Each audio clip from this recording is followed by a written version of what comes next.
Harry Potter and the Sorcerer's Stone, Chapter 14, Norbert, the Norwegian Ridgeback. Quirrell, however, must have been braver than they'd thought. In the weeks that followed, he did seem to be getting paler and thinner, but it didn't look as though he'd cracked yet. Every time they passed the third-floor corridor, Harry, Ron, and Hermione would press their ears to the door to check that Fluffy was still growling inside. Snape was sweeping about in his usual bad temper, which surely meant that the stone was still safe. Whenever Harry passed Quirrell these days, he gave him an encouraging sort of smile, and Ron had started telling people off for laughing at Quirrell's stutter. Hermione, however, had more on her mind than the Sorcerer's Stone. She had started drawing up revision timetables and color-coding her notes. Harry and Ron wouldn't have minded, but she kept nagging them to do the same. Hermione, the exams are ages away. 10 weeks, Hermione snapped. That's not ages. That's like a second to Nicholas Flamel. But we're not 600 years old, Ron reminded her. Anyway, what are you revising for? You already know it all. What am I revising for? Are you mad? You realize we need to pass these exams to get into the second year. They're very important. I should have started studying a month ago. I don't know what's gotten into me. Unfortunately, the teachers seemed to be thinking along the same lines as Hermione. They piled so much homework on them that the Easter holidays weren't nearly as much fun as the Christmas ones. It was hard to relax with Hermione next to you, reciting the 12 uses of dragon's blood, or practicing wand movements. Moaning and yawning, Harry and Ron spent most of their free time in the library with her, trying to get through all their extra work. I'll never remember this, Ron burst out one afternoon, throwing down his quill and looking longingly out of the library window. It was the first really fine day they'd had in months. The sky was a clear, forget-me-not blue, and there was a feeling in the air of summer coming. Harry, who was looking up Dittany in 1,000 Magical Herbs and Fungi, didn't look up until he heard Ron say, "Hagrid, what are you doing in the library?" Hagrid shuffled into view, hiding something behind his back. He looked very out of place in his moleskin overcoat. "Just lookin'," he said in a shifty voice that got their interest at once. "And what are you lot up to?" He looked suddenly suspicious. "You're not still looking for Nicholas Flamel, are you?" "Oh, we found out who he was ages ago," said Ron impressively. "And we know what that dog's guarding. It's the Sorcerer's Shh!" Hagrid looked around quickly to see if anyone was listening. "Don't go shouting about it. What's the matter with you?" "There are a few things we wanted to ask you, as a matter of fact," said Harry, "about what's guarding the stone apart from Fluffy." "Shh," Hagrid said again. "Listen, come and see me later. I'm not promising I'll tell you anything, mind you, but don't go rabbiting about it in here. Students aren't supposed to know. They'll think I've told you." "See you later then," said Harry. Hagrid shuffled off. "What was he hiding behind his back?" said Hermione thoughtfully. "Do you think it had anything to do with the stone?" "I'm going to see what section he was in," said Ron, who had enough of working. He came back a minute later with a pile of books in his arms and slammed them down on the table. "Dragons," he whispered. "Hagrid was looking up stuff about dragons. Look at these.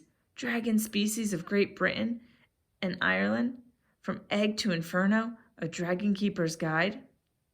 "Hagrid's always wanted a dragon. He told me so the first term." "The first time I met him," said Harry. "But it's against our laws," said Ron. "Dragon breeding was outlawed by the Warlocks Convention of 1709. Everyone knows that. It's hard to stop Muggles noticing us if we're keeping dragons in the back garden. Anyway, you can't tame dragons."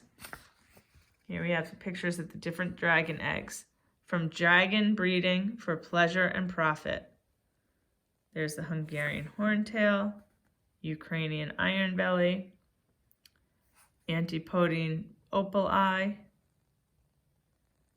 Swedish short snout, Hebridean black, Peruvian viper tooth, Chinese fireball, Romanian longhorn, Norwegian ridgeback, and common Welsh green. So anyway, you can't tame dragons. It's dangerous. You should see the burns Charlie got off wild ones in Romania. But there aren't wild dragons in Britain, said Harry. Of course there are, said Ron. Common Welsh green and Hebridean blacks. The Ministry of Magic has a job hushing them up, I can tell you. Our lot have to keep putting spells on muggles who've spotted them, to make them forget. So what on earth's Hagrid up to? Said Hermione. When they knocked on the door of the gamekeeper's hut an hour later, they were surprised to see that all the curtains were closed. Hagrid called, "Who is it?" before he let them in, and then shut the door quickly behind them. It was stifling hot inside, even though it was such a warm day. There was a blazing fire in the grate. Hagrid made them tea and offered them stoat sandwiches, which they refused.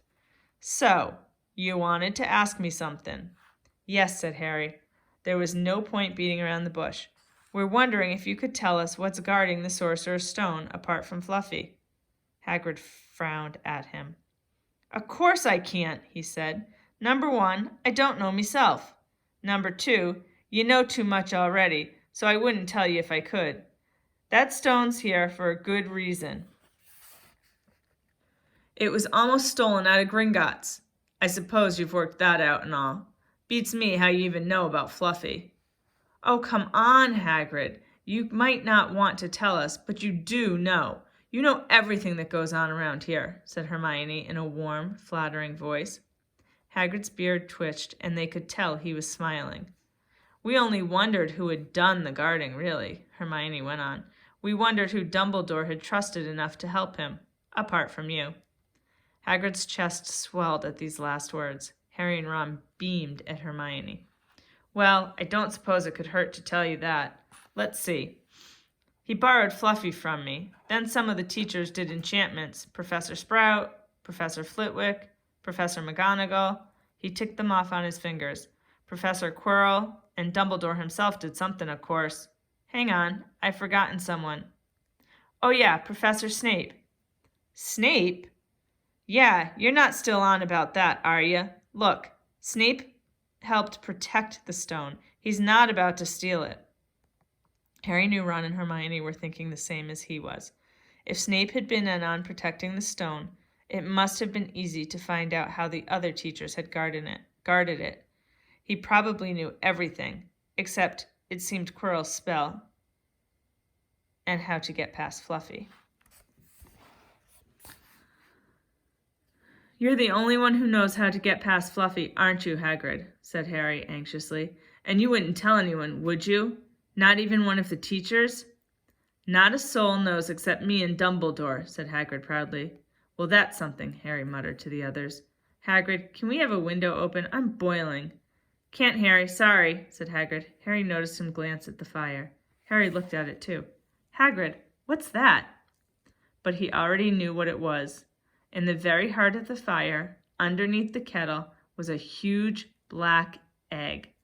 "Ah," said Hagrid, fiddling nervously with his beard. "That's, where did you get it, Hagrid?" said Ron, crouching over the fire to get a closer look at the egg. "It must have cost you a fortune." "Won it," said Hagrid. "Last night. I was down in the village having a few drinks and got into a game of cards with a stranger. Think he was quite glad to get rid of it, to be honest." "But what are you going to do when it's hatched?" said Hermione. "Well, I've been doing some reading," said Hagrid, pulling a large book from under his pillow. "Got this out of the library. Dragon Breeding for Pleasure and Profit. It's a bit out of date, of course, but it's all in here. Keep the egg in the fire, 'cause their mother's breath on 'em, see? And when it hatches, feed it on a bucket of brandy mixed with blood every half hour. And see here, how to recognize different eggs. What I got there's a Norwegian Ridgeback. They're rare, them. He looked very pleased with himself, but Hermione didn't. Hagrid, you live in a wooded house, she said. But Hagrid wasn't listening. He was humming merrily as he stoked the fire. So now they had something else to worry about. What might happen to Hagrid if anyone found out he was hiding an illegal dragon in his hut? Wonder what it's like to have a peaceful life, Ron sighed. As evening after evening they struggled through all the extra homework they were getting.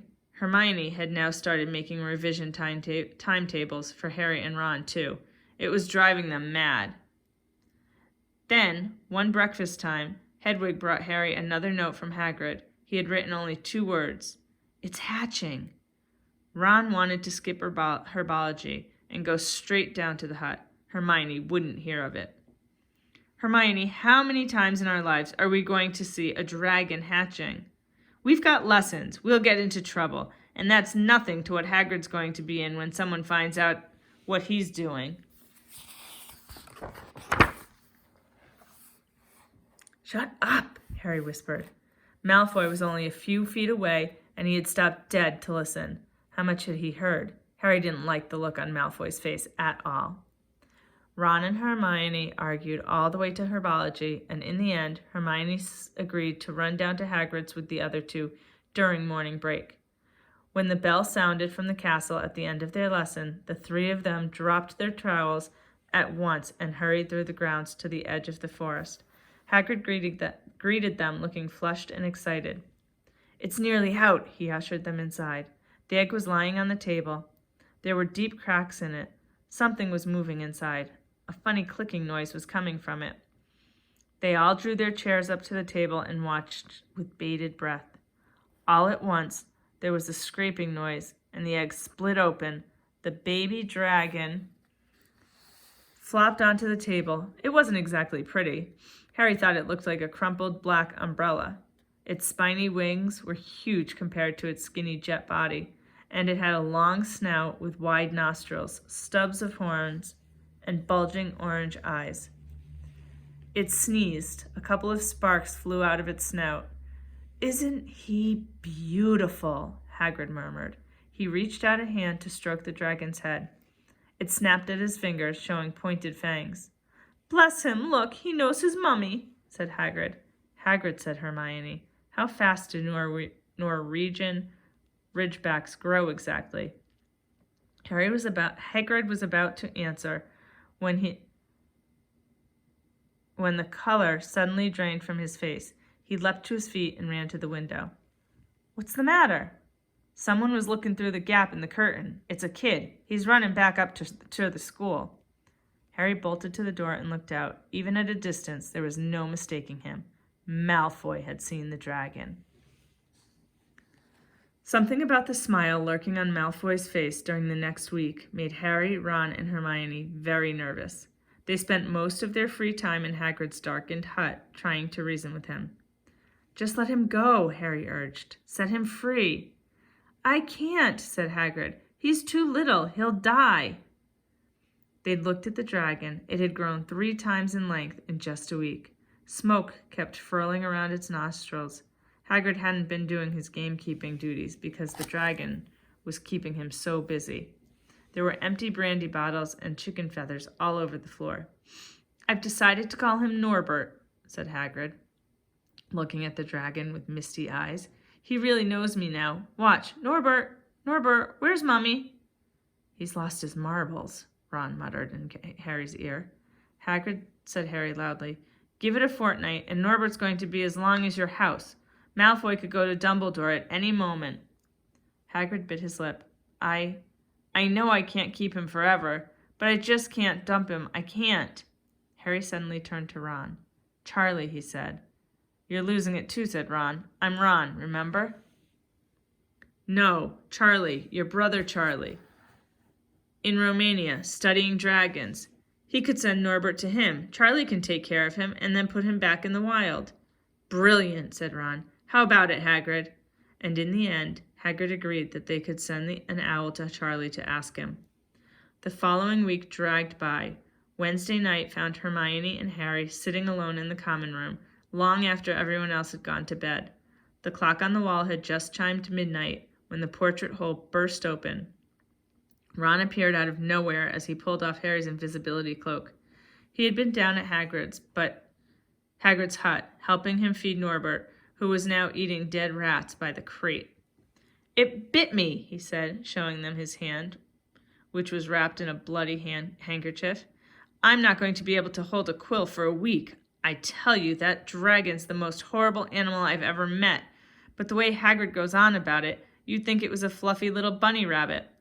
When it bit me, he told me off for frightening it, and when I left, he was singing it a lullaby." There was a tap at the dark window. "It's Hedwig," said Harry, hurrying to let her in. "She'll have Charlie's answer."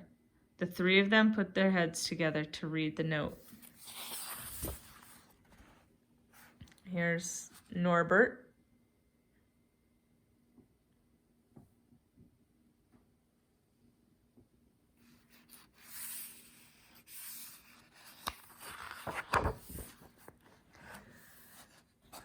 Dear Ron, how are you? Thanks for the letter. I'd be glad to take the Norwegian Ridgeback, but it won't be easy getting him here.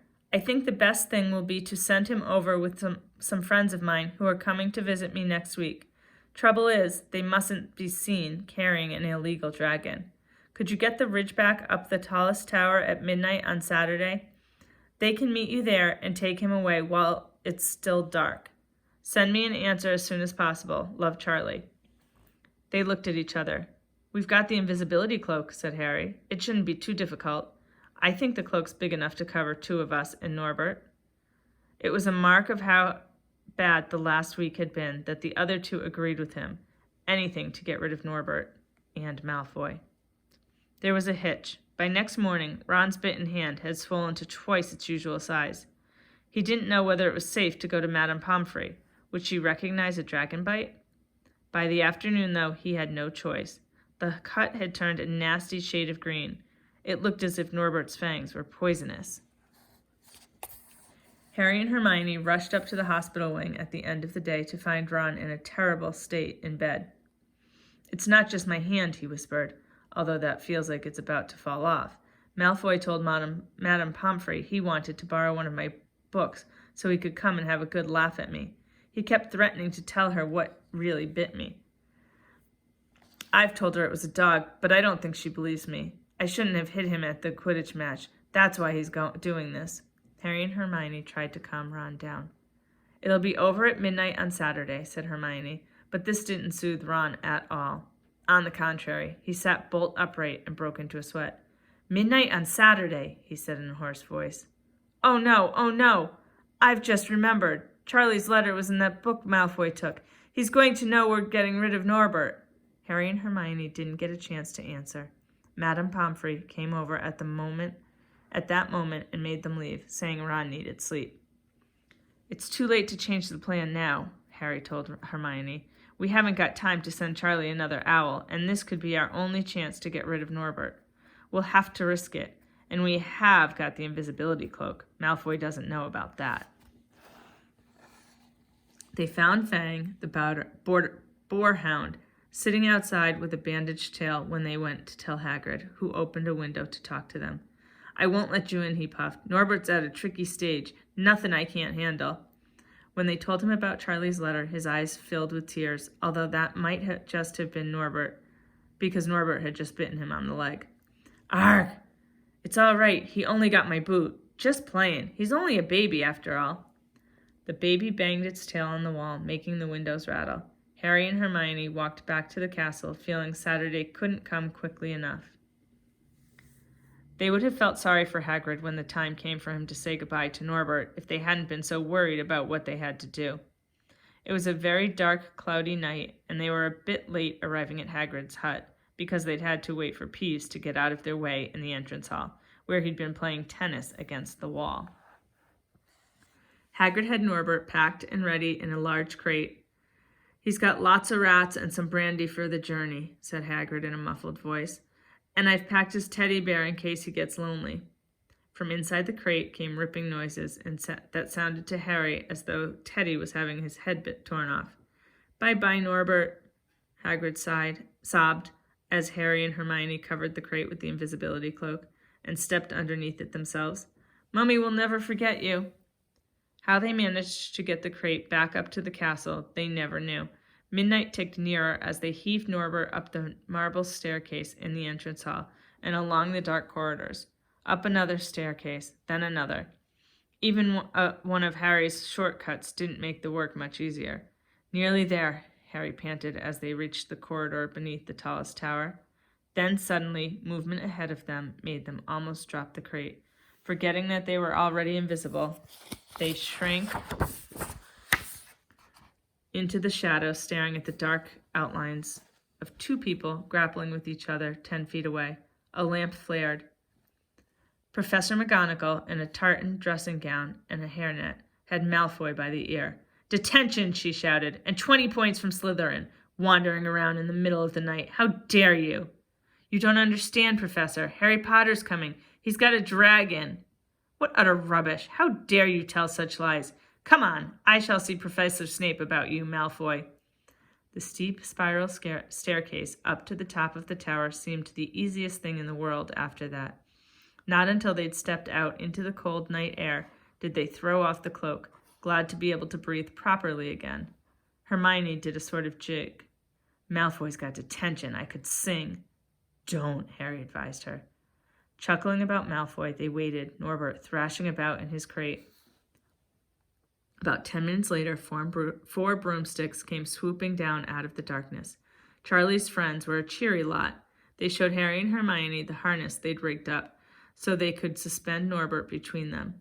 They all helped buckle Norbert safely into it, and then Harry and Hermione shook hands with the others and thanked them very much.